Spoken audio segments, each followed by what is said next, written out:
«Traigan a ese cabrón aquí». Así arruinó la vida de Laura Bozzo.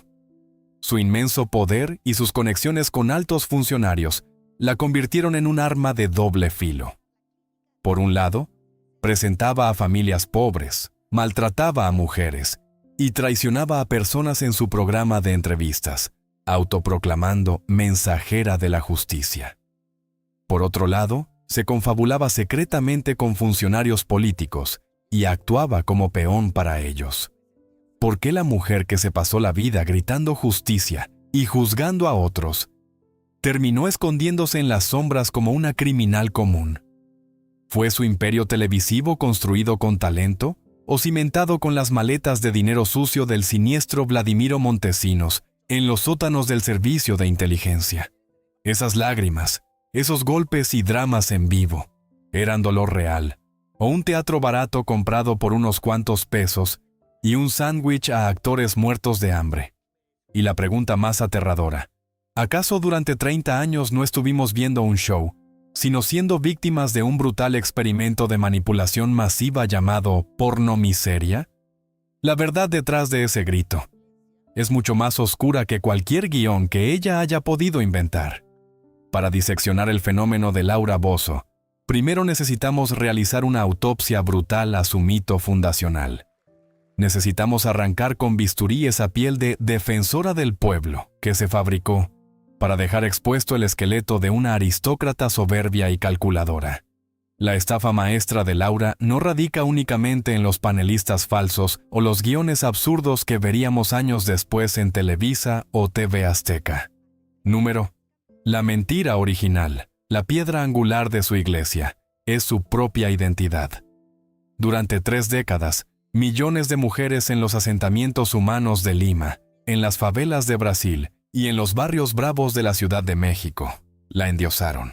La veían en la pantalla, enfundada en ropa de marca pero con combinaciones estrafalarias, hablando a gritos, soltando lisuras y mentadas de madre, arrojándose al barro de la pelea callejera, y pensaban con devoción: ella es una de las nuestras. Ella entiende lo que es tener la tripa vacía. Ese fue el primer gran fraude, porque Laura Bozzo jamás supo a qué huele la pobreza real. Ella es una turista en el infierno, una mujer que observa la miseria desde el palco VIP, protegida por un cristal blindado de privilegios heredados. Para entender por qué grita, hay que mirar su cuna, y esa cuna estaba bañada en oro. Laura Cecilia Bozzo Rotondo no es producto de la calle, es el fruto de una de las dinastías más rancias y poderosas de la élite peruana. Sus abuelos manejaban la industria pesquera. Su padre, el ingeniero Miguel Bozzo, era un hombre que se sentaba a la mesa con ministros y dueños del país. Mientras su futura audiencia crecía en casas de esteras y lámina, Laura corría por los pasillos de mansiones en San Isidro, el distrito más exclusivo de Lima, rodeada de servidumbre uniformada, choferes privados y lecciones de equitación. Ella pertenece a ese 1% que mira hacia abajo con desdén. Su conexión con el pueblo no es empatía, es, en el mejor de los casos, antropología, y en el peor, una explotación despiadada de recursos humanos. Pero el dinero no compra la salud mental, y las jaulas de oro a veces crían a las bestias más feroces. Aquí es donde entra el psicoanálisis del personaje, el fantasma del padre. Miguel Bozzo no era un hombre fácil. Era el arquetipo del patriarca latinoamericano del siglo pasado, duro, machista, intransigente. Las crónicas y biografías no autorizadas pintan un cuadro asfixiante. Él quería un varón, un heredero que llevara el apellido con fuerza. En su lugar, obtuvo a Laura, y esa decepción inicial se convirtió en la gasolina que incendiaría la psique de su hija para siempre. Él no la crió para ser una señorita de sociedad que bordara y tocara el piano. La crió como a un soldado. Le prohibió jugar con muñecas. Le exigió devorar libros de filosofía, historia y derecho. Le inyectó una inseguridad letal mezclada con una ambición desmedida. Su mensaje fue claro y devastador. Para que valgas algo en este mundo de hombres, tienes que ser más inteligente, más ruidosa y más agresiva que todos ellos juntos. Si muestras debilidad, te comen. Laura creció con un hueco en el pecho que ninguna cantidad de rating podría llenar. La necesidad patológica de validación paterna. Esa agresividad que vemos en pantalla, esa forma de humillar a los hombres infieles, de llamarlos basura, rastreros, desgraciados, no es justicia social. Es proyección freudiana pura. Cada vez que Laura destruye a un hombre en su set, está, en su subconsciente, matando a su padre una y otra vez, demostrándole que ella es la que manda, que ella tiene el poder. Es una niña herida con un micrófono, vengándose del fantasma que la atormenta, y para ser peligrosa, necesitaba ser letalmente inteligente. No se dejen engañar por el personaje grotesco que se revuelca en el piso. Laura Bozzo es una mujer culta.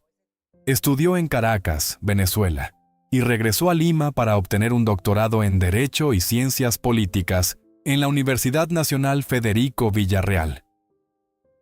Fue catedrática. Sabe de leyes, sabe de retórica y sabe exactamente dónde están los vacíos legales. Esto hace que su transformación sea aún más siniestra.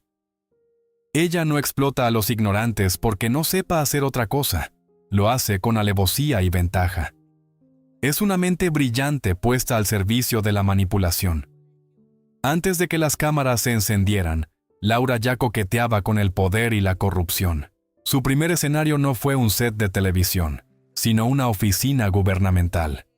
A principios de los años 90, fue nombrada directora del Instituto Nacional de Cultura, INC. Debería haber sido la guardiana del patrimonio, pero fue ahí donde saltó la primera chispa de su verdadera naturaleza. Se vio envuelta en un escándalo de malversación de fondos. Se le acusó de usar el dinero sagrado de la cultura para gastos personales y lujos injustificables. ¿Y qué pasó? Lo que siempre pasa en nuestras repúblicas bananeras cuando tienes el apellido correcto. Nada. El caso se diluyó. Los expedientes se extraviaron en algún sótano húmedo del Palacio de Justicia. Laura aprendió entonces su lección más valiosa. La ley es una sugerencia para los poderosos. La impunidad se convirtió en su segunda piel, pero la política era aburrida y, sobre todo, mal pagada en comparación con lo que estaba por descubrir. En 1994, Laura dio el salto que cambiaría la historia de la televisión en español. Comenzó con un programa llamado Las Mujeres. Tienen la palabra. Al principio, intentó mantener la fachada de su clase social. Quería ser la Oprah Winfrey de los Andes. Organizaba debates sobre el aborto, el divorcio, los derechos laborales. Quería ser respetada intelectualmente, pero los números no mentían. El rating era mediocre, la cultura no vendía, la razón no generaba dinero. Y entonces ocurrió la epifanía del mal. Un día, el debate civilizado se rompió. Dos invitadas, mujeres de un barrio marginal, dejaron de argumentar y empezaron a gritarse. Se insultaron. Se lanzaron a los golpes. El caos estalló en el estudio. Laura, en lugar de detenerlas, sintió una descarga eléctrica. Vio cómo los camarógrafos se despertaban, cómo el equipo de producción se emocionaba y cómo las líneas telefónicas del canal empezaban a parpadear como luces de Navidad.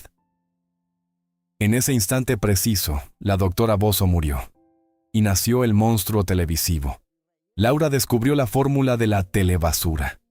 Se dio cuenta de que la miseria humana es el espectáculo más rentable del mundo. Entendió que la gente no quería soluciones, quería ver sangre, quería ver a alguien que estuviera peor que ellos. Quería el circo romano, y Laura estaba dispuesta a ser el César que bajaba el pulgar. Empezó a reclutar. Ya no buscaba activistas o expertos. Buscaba a los rotos, a los desesperados, a los hambrientos. Gente dispuesta a vender su dignidad por unos cuantos soles y un minuto de fama. Empezó a inyectar esteroides al drama. Si la historia era triste, ella la hacía trágica. Si había enojo, ella provocaba violencia. ¡Que pase el desgraciado! No fue una frase espontánea. Fue un eslogan de marketing diseñado para activar el morbo colectivo. Laura se convirtió en la reina del rating. Su programa barría con la competencia, pero su éxito no pasó desapercibido. En las sombras de Lima, en una sala llena de monitores y grabadoras, un hombre observaba con atención clínica. Vladimiro Montesinos, el jefe del Servicio de Inteligencia Nacional, SIN, la mano derecha y el puño de hierro del presidente Alberto Fujimori, vio el programa de Laura. Él no se rió, no se escandalizó. Él vio una oportunidad estratégica. Montesinos entendió antes que nadie que Laura Bozzo tenía algo que el gobierno necesitaba desesperadamente: el control emocional de las masas pobres. Ella tenía la atención de la gente que votaba, de la gente que podía salir a protestar. Si él podía controlar a Laura, podía controlar la narrativa del país. El tiburón olió la sangre en el agua y decidió que era hora de hacer una llamada. Laura, embriagada de fama y sedienta de más poder, no sabía que estaba a punto de firmar un contrato que la llevaría a la cima del mundo y luego directamente al infierno. El pacto estaba listo. La señorita de San Isidro estaba a punto de convertirse en la vocera no oficial de una dictadura. Perú, 1998. El aire en Lima se sentía pesado, cargado de una electricidad estática que presagiaba tormenta. Mientras el país se desangraba económicamente y las denuncias de violaciones a los derechos humanos se acumulaban en los escritorios internacionales. Había una fiesta que nunca terminaba, una celebración grotesca que ocurría todas las tardes en la pantalla de América Televisión, Canal 4. Aquí es donde nuestra historia deja de ser una simple crónica de farándula para convertirse en un thriller político de alto nivel. Para entender el ascenso meteórico de Laura, es imperativo entender al hombre que movía los hilos en la oscuridad. Vladimiro Montesinos, conocido por todos, en susurros temerosos, como el Doc. Montesinos no era un político cualquiera. Era el Rasputín de los Andes, el jefe de facto del Servicio de Inteligencia Nacional, SIN. Era un hombre que grababa a sus enemigos y a sus amigos, un titiritero que compraba conciencias con torres de billetes verdes sobre su escritorio de caoba. Él tenía una obsesión enfermiza: el control absoluto de la narrativa pública para asegurar la reelección eterna de su jefe, Alberto Fujimori. Y Laura Bozzo fue su adquisición más brillante. Según las investigaciones que saldrían a la luz años después, Laura no fue simplemente contratada por un canal de televisión debido a su talento innato. Fue reclutada por el aparato de inteligencia por su utilidad táctica. El pacto fue fáustico. Los registros de visitas al SIN, esos libros de entrada que luego se convertirían en prueba judicial, muestran un patrón escalofriante. Laura Bozzo visitaba el cuartel general del espionaje, el temido Pentagonito, no una ni dos veces, sino de manera regular, y ciertamente no iba a tomar el té. Su misión era clara: convertirse en la sicaria mediática del régimen. El mecanismo era perversamente genial en su simplicidad.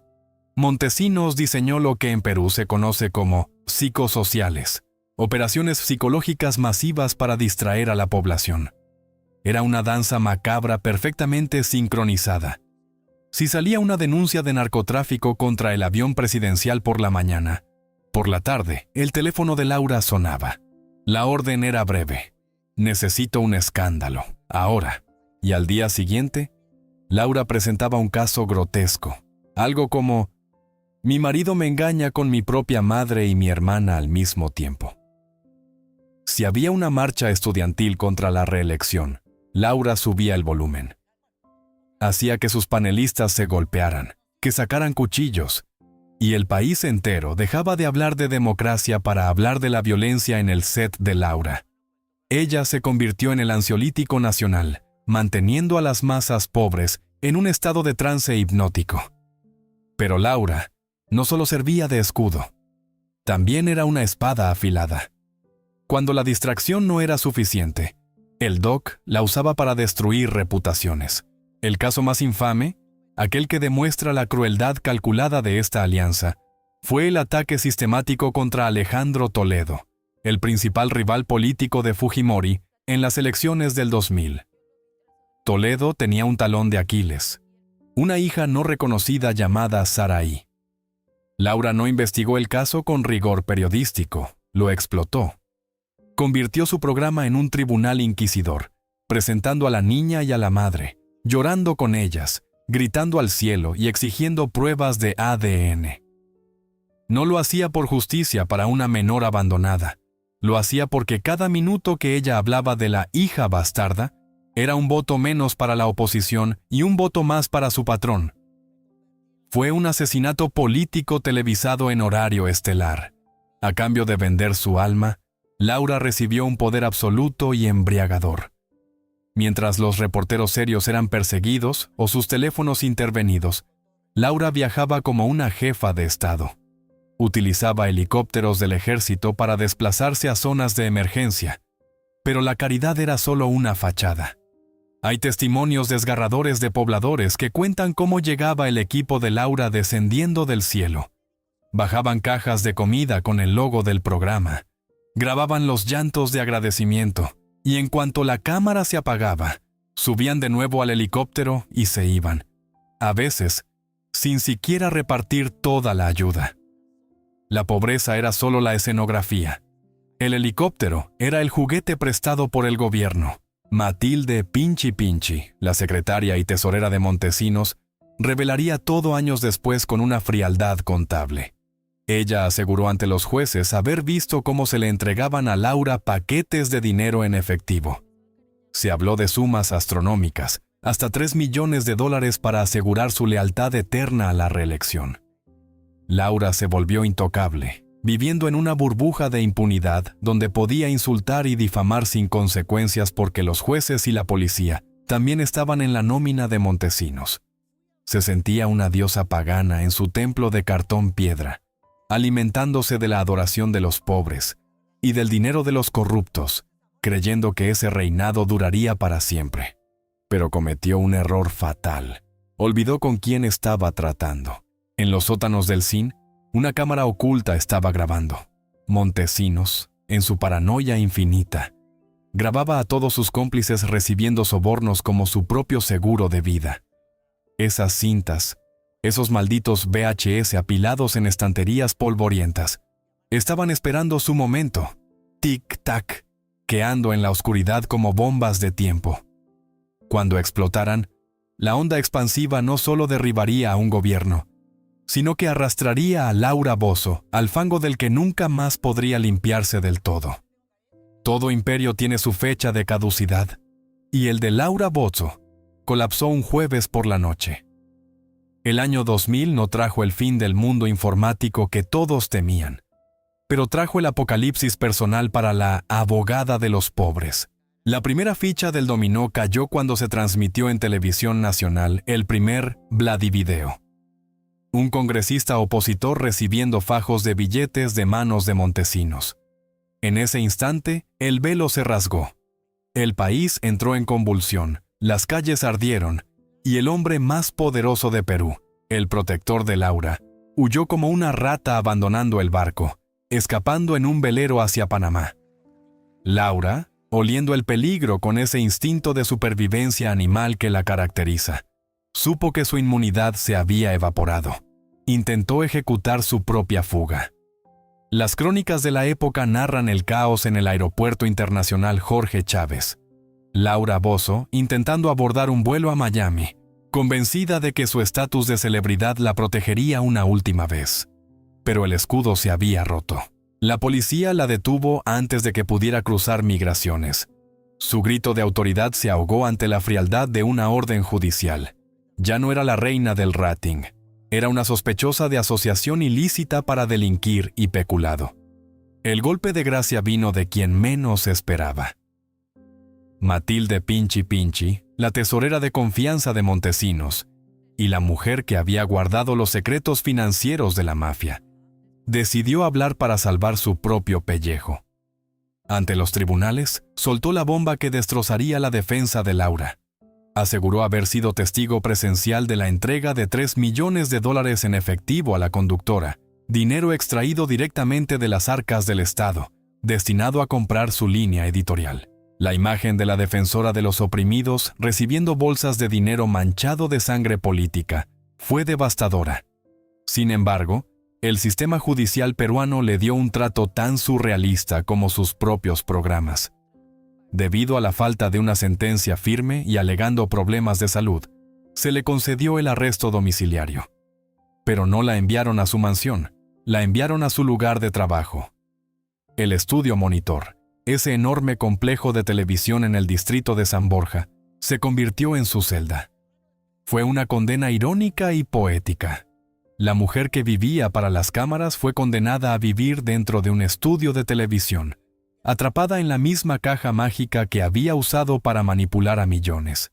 Durante 3 largos años, Laura vivió entre decorados de cartón piedra y cables de alta tensión. Dormía en una habitación improvisada a pocos metros de la sala de edición. Su mundo se redujo a 4 paredes insonorizadas. La soledad amenazaba con devorarla, con hacerla caer en la locura de la irrelevancia, que para un narcisista es peor que la muerte. Pero en medio de ese encierro asfixiante, apareció un personaje que cambiaría la dinámica de su cautiverio: Cristian Suárez.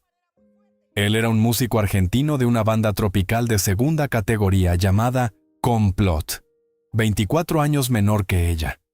Lo que comenzó como un romance improbable, rápidamente se transformó en una simbiosis vital. Cristian no era solo un amante joven para la diva caída. Se convirtió en su carcelero voluntario, su asistente, su guardaespaldas y su único puente con la realidad exterior. Mientras el mundo la escupía y la llamaba corrupta, Cristian le sostenía el espejo donde ella todavía se veía hermosa y poderosa. Encerrada en esa jaula de oro, Laura no dedicó su tiempo al arrepentimiento.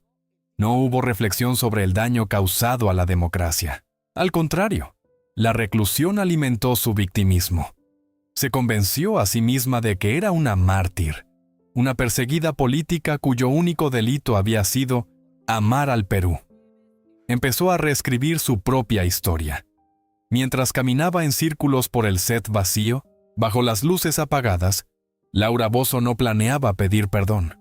Planeaba su venganza. Sabía que si lograba salir de ahí, tendría que vender algo más fuerte que simples peleas conyugales. Tendría que vender su propia tragedia. El monstruo no estaba muriendo en cautiverio.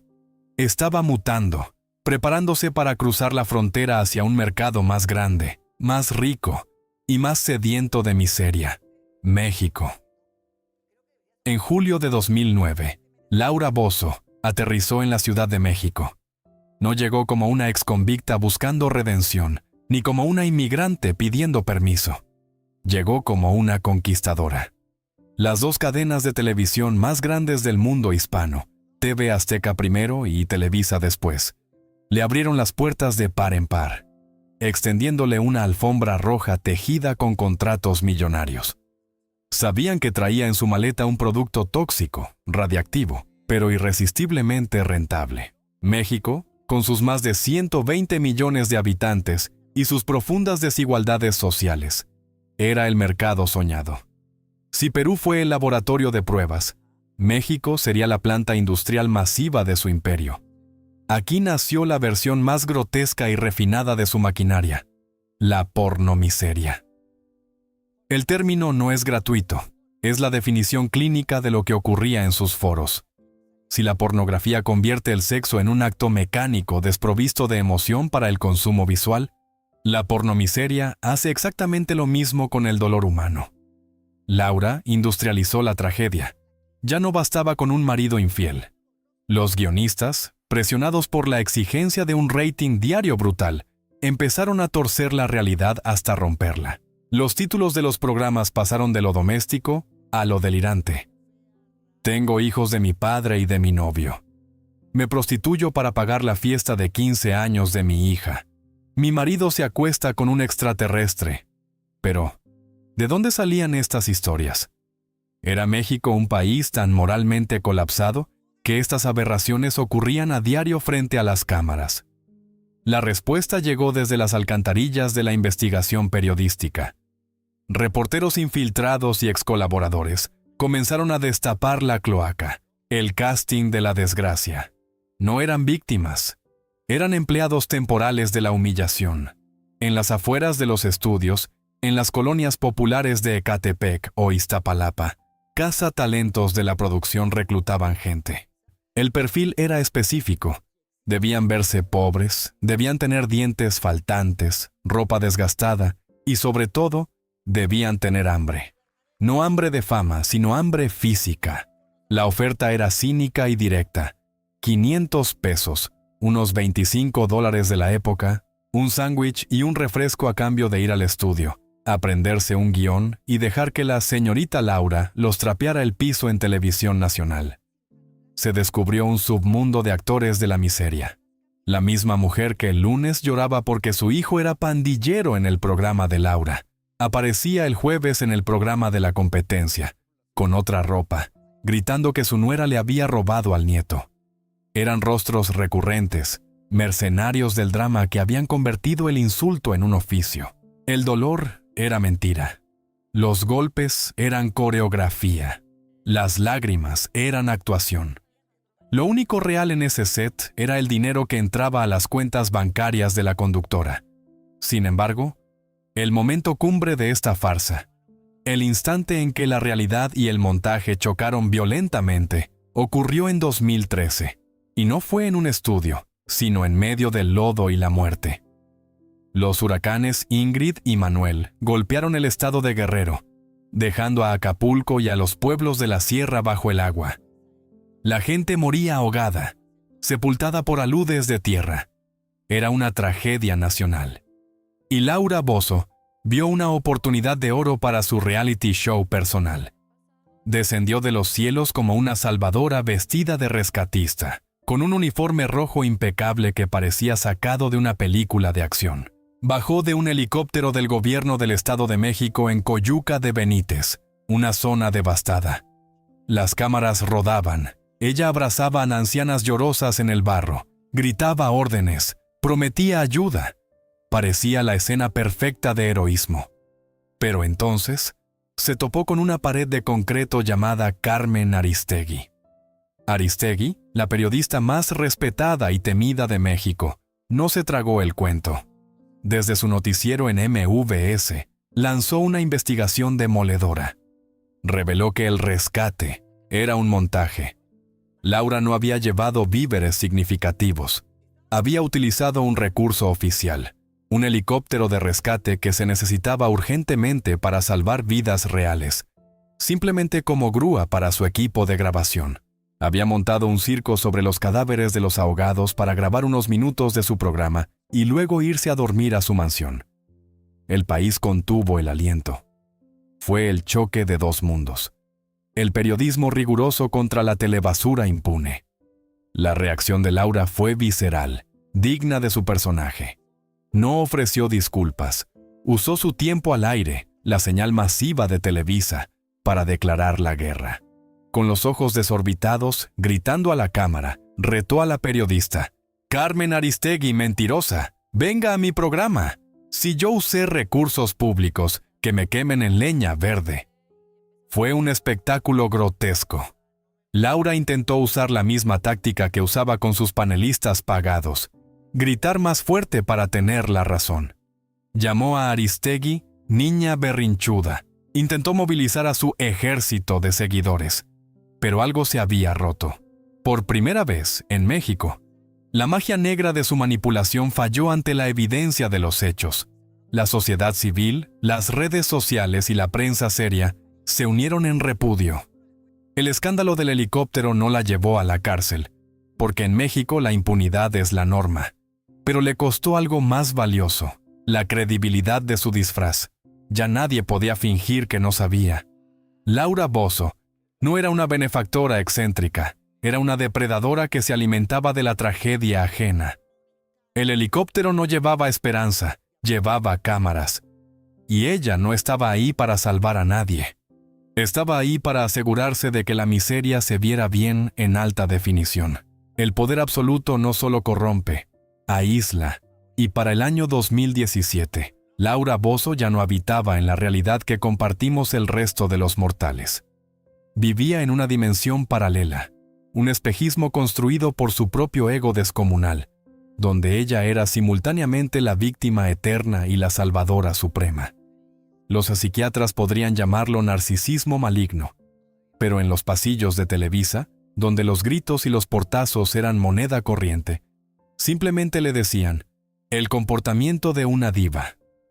Laura empezó a creerse su propia mentira con una fe ciega, borrando la delgada línea entre la mujer y el personaje, hasta que solo quedó la caricatura. Fuera del aire, seguía gritando, seguía mandando, seguía humillando, creando un ambiente de terror laboral donde asistentes y productores vivían al borde del colapso nervioso. Laura necesitaba el caos como el resto de nosotros necesitamos oxígeno. Si no había conflicto, ella lo fabricaba. Pero incluso los monstruos necesitan a alguien que les sostenga la mano en la oscuridad. Y Laura perdió al suyo de la peor manera posible. Durante 17 años, Cristian Suárez fue mucho más que un novio joven y atractivo. Fue su sombra, su extensión física. Él estuvo con ella encerrado en el estudio durante el arresto domiciliario en Lima. Cargó sus maletas llenas de secretos en la huida a México. Le arreglaba el micrófono, conducía su auto blindado y filtraba las llamadas incómodas. Era su muro de contención contra el mundo real. Pero en 2017, ese muro se derrumbó y no fue con un comunicado de prensa respetuoso, sino con una guerra nuclear televisada. Cuando se destapó la infidelidad de Cristian, la reacción de Laura fue visceral, amenazando con castrarlo en televisión nacional y llamándolo desgraciado en cada micrófono que se le ponía enfrente. Sin embargo, el golpe más devastador no vino del corazón, sino de la billetera. Cristian Suárez la demandó, exigiendo una indemnización millonaria por los años trabajados a su lado. Alegó ante la justicia que él no era solo una pareja sentimental, sino un empleado no remunerado que había construido la marca Bozo. Esto destrozó a Laura psicológicamente. Por primera vez, se vio obligada a enfrentar una verdad dolorosa y humillante. ¿Acaso el único hombre que estuvo a su lado en sus peores momentos también estaba ahí por contrato? La duda de si fue amor o una larga transacción comercial la dejó a la deriva, y sin su filtro humano, sus apariciones públicas se volvieron más erráticas y desquiciadas. En esa soledad paranoica, Laura fijó su odio en un nuevo objetivo: Rocío Sánchez Azuara. Si Laura representaba el caos, el fuego y la mugre de los bajos fondos, Rocío era el orden, el hielo y la limpieza aséptica. Conductora del programa rival en la otra cadena, Rocío hacía exactamente lo mismo que Laura. Talk shows explotando problemas sociales, pero con un tono suave, casi maternal. Laura no podía soportarlo.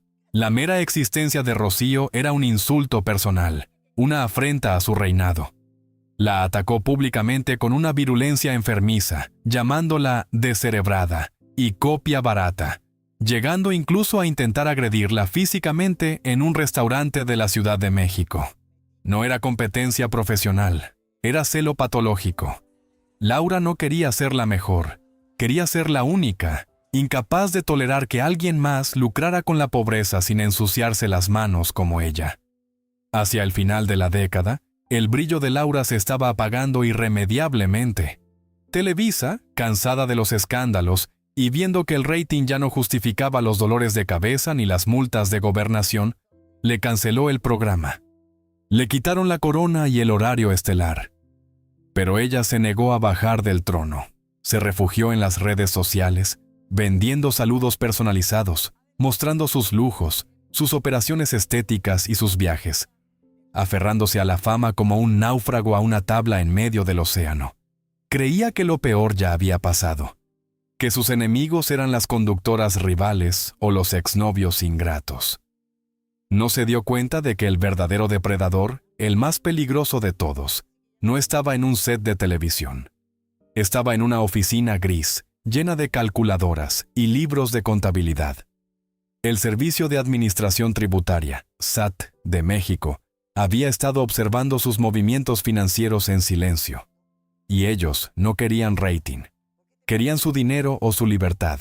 El escenario estaba listo para el acto final. y el drama real estaba a punto de superar a cualquier ficción grotesca que ella hubiera escrito jamás. El final de la impunidad no llegó con un estallido, sino con un oficio burocrático. En agosto de 2021, la realidad tocó a la puerta de Laura Bozzo, y esta vez no traía cámaras ni micrófonos, sino esposas. El Servicio de Administración Tributaria, SAT, el recaudador de impuestos de México, el único ente al que incluso los narcos temen más que a la DEA, decidió que el espectáculo había terminado. La acusación era técnica pero devastadora. Depositario infiel. En términos legales, significaba que Laura había vendido una mansión que ya estaba embargada por el SAT para pagar una deuda de más de 13 millones de pesos. En términos simples, significaba que le había robado al Estado. Y en México, eso es un delito que se paga con cárcel, sin derecho a fianza. La noticia corrió como la pólvora. Un juez federal ordenó su aprehensión inmediata y su traslado al penal de Santiaguito, en Almoloya de Juárez. No era una prisión VIP, ni un arresto domiciliario en un estudio de televisión como en Perú. Era una cárcel real, fría y peligrosa. Por primera vez en su vida, la señorita Laura se enfrentaba a la posibilidad de dormir en un catre de cemento junto a las mismas criminales que ella solía denunciar en sus programas. Y entonces, Laura hizo lo único que sabía hacer cuando perdía el control. Desapareció.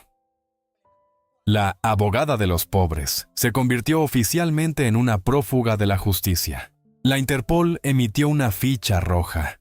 Su rostro, tantas veces maquillado para la alta definición, ahora aparecía en las pantallas de los aeropuertos de 195 países bajo el rótulo de buscada. La ironía era tan espesa que se podía cortar con un cuchillo. La mujer que patentó la frase «que pase el desgraciado» para señalar a los sinvergüenzas, ahora era la desgraciada que huía por la puerta de atrás. Esos meses de clandestinidad son el capítulo más oscuro y patético de su biografía. Según contaría ella misma después, no huyó a un paraíso tropical. Se escondió en la misma Ciudad de México, cambiando de ubicación constantemente, viviendo en la parálisis del terror. La mujer que vestía Gucci y Balenciaga, la que presumía bolsas Birkin de miles de dólares, terminó comiendo fideos instantáneos en departamentos prestados, medicada para soportar los ataques de pánico, saltando cada vez que escuchaba una sirena en la calle. Fue en ese silencio forzado donde se consumó la traición final de la élite. Durante años, Laura se jactó de sus amigos poderosos, de sus cenas con políticos, de su intocabilidad. Pero cuando el SAT apretó el cuello, el teléfono dejó de sonar. Nadie metió las manos al fuego por ella. Los ejecutivos de televisión miraron hacia otro lado. Los políticos que usaron su rating para ganar votos fingieron demencia. Laura descubrió que para el sistema, ella nunca fue una igual. Fue siempre una herramienta desechable, un bufón útil que ya no causaba gracia, sino lástima y vergüenza. Para echar más sal a la herida, se filtraron audios privados grabados en momentos de ira. En ellos, la mexicana de corazón despotricaba contra el país que le dio asilo. Daría la vida por largarme de este puto país. La gente es envidiosa. La máscara de patriotismo cayó al suelo y se hizo pedazos. México, el país que la hizo millonaria, se sintió escupido en la cara. La indignación popular fue masiva. Ya no era la heroína bizarra del pueblo. Era una extranjera ingrata y evasora de impuestos. Finalmente, la resolución del conflicto fue anticlimática, como suelen ser los arreglos de la justicia para los ricos. No hubo cárcel. Sus abogados lograron un acuerdo, pagaron una fianza estratosférica y suspendieron la orden de captura. Laura reapareció, más delgada, con el rostro demacrado y la voz quebrada, jurando inocencia, culpando a sus contadores, jugando de nuevo la carta de la víctima despistada. Pero el daño era irreversible. Había esquivado la prisión de Santiaguito, pero no pudo escapar de una condena peor: la irrelevancia y el desprecio. El mito de la justiciera había muerto, asesinado por su propia codicia. Laura Bozzo quedó expuesta no como una defensora de los oprimidos, sino como lo que siempre fue, una aristócrata en decadencia que jugó a ser Dios con las vidas ajenas hasta que la realidad le pasó la factura. Al final, ella se convirtió en el caso más triste y escandaloso de su propio programa, una historia de auge y caída sin aplausos, donde el público ya no gritaba su nombre, sino que cambiaba de canal. Ahora que las luces del estudio se han apagado y el eco de los gritos se ha disuelto en el aire viciado de la historia televisiva, nos queda una pregunta incómoda flotando en la oscuridad. Mirar a Laura Bozzo hoy es como mirar las ruinas de un parque de atracciones abandonado. Algo que alguna vez fue ruidoso, brillante y lleno de gente, pero que ahora solo inspira una mezcla de nostalgia tóxica y escalofríos. Ella sigue ahí, por supuesto. Intenta reinventarse en reality shows de encierro, pelea en redes sociales, se aferra a cualquier cámara que quiera enfocarla. Pero el hechizo se ha roto.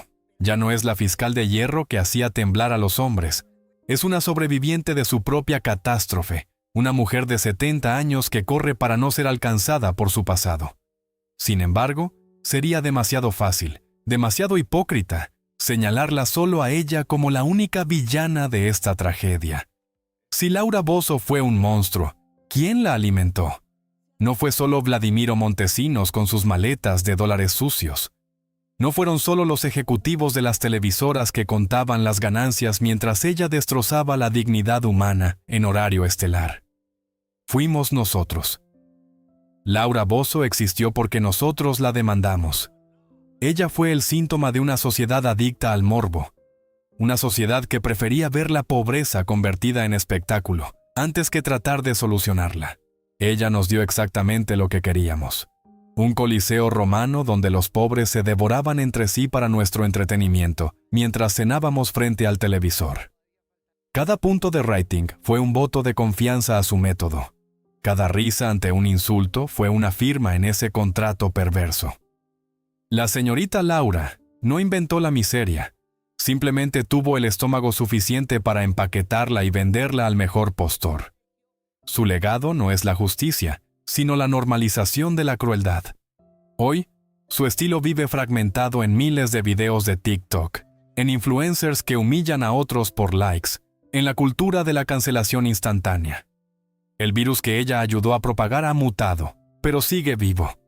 Al final de este expediente, no hay jueces ni verdugos. Solo queda un espejo gigante.